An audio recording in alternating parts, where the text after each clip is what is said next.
কানি ডাইনি, তাড়াতাড়ি আমার মেয়ের চিকিৎসা কর। তোর মেয়ে আর ভালো হবে না। ঠিক আছে ঠিক আছে, মারিস না। ওই কঙ্কাল দ্বীপের নীলপদ্ম আনলে তোর মাইয়া ভালো হইব। আমি এখনই যাইতাছি নীলপদ্ম আনতে, কিন্তু ফিরে আইসা যদি দেখি তুই মিথ্যা কইছস তাইলে তোরে আমি চিবাইয়া খামু। কঙ্কাল দ্বীপ তো অনেক দূরের পথ, 7 সমুদ্র 13 নদী পাড়ি দিয়ে যেতে হয়। আমার মেয়েকে বাঁচাতে আমি কঙ্কাল দ্বীপ কেন, রাক্ষসী দ্বীপেও যেতে রাজি আইছি।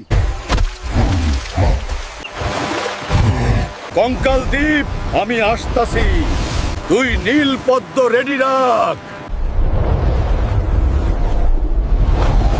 এই হাড় হাড্ডির দল, নিশ্চয়ই শয়তান ডাইনি তার কাজ। তোদের সব কটাকে পিষে ধুলো বানিয়ে দেব।